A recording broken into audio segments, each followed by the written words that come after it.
Ang latest, ang hottest sa showbiz and entertainment. Heto na sa Ang Pilipinas Ngayon.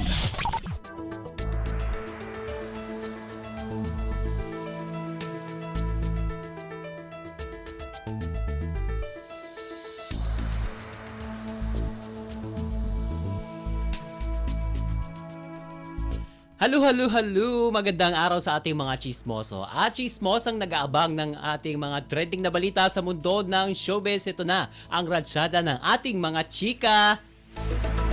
Ito, ipinakilala na ng Viva Artist Agency ang isa sa mga bago nilang talent. Yan ay ang pamangkin ng yumaong aktor na si Rico Yan na si Alfie. Sa isang Instagram post, masaya ibinahagi na ang pagkakasama ni Alfie sa talent roster ng Viva Artist Agency na may caption na quote-unquote, carrying on the legacy. Alfie Yan, nephew of the late Rico Yan, is now part of Viva Artist Agency. Ayon pa sa Viva, si Alfie ay nakatakdang magsimula ng kanyang showbiz journey sa December 10 kasabay ng isang press con na ila-livestream ng nasabing talent agency sa kanilang Facebook page.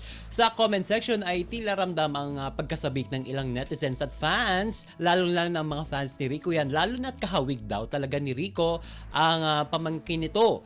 At ang ilan sa kanila ay sinabing si Alfie ay tila carbon copy at para ba silang pinagbiyak na bunga ng kanyang tito Rico. And for your information, si Alfie ay anak ng kapatid ni Rico na si Geraldine. At aabangan natin ang mga bagong proyekto para kay Alfie.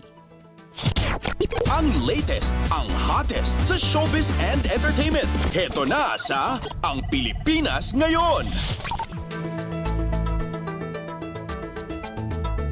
At sa huli nating chika for today, binansagan ang actress singer na si Janela Salvador bilang Southeast Asia Asian Best Actress ng Top 10 of Asia, ang English language publication na nakabase sa Malaysia. Sa Instagram, proud na ibinandera ni Janela ang international recognition kung saan siya mismo ang tumanggap ng parangal sa nasabing bansa. Bahagi ng kanyang caption sa Instagram, quote-unquote, "I have always just hoped to touch people through my art and would like to share this award with all of the hardworking people I've worked with on and off cam." Pagdadagdag pa niya, here's to Philippine cinema reaching wider audiences. At kung matatandaan, ilan lamang sa mga recent projects ni Janela ay ang pelikulang Under Parallel Skies, katambal ang Thai actor na si Win Metawin. At sa mga hindi pa nakakaalam dyan, ito ang kauna-unahang cross-country film ng ating bansa na nagkaroon ng world premiere sa Asian Film Awards na ginanap sa Hong Kong. Ang latest, ang hottest sa showbiz and entertainment. Heto na sa Ang Pilipinas Ngayon.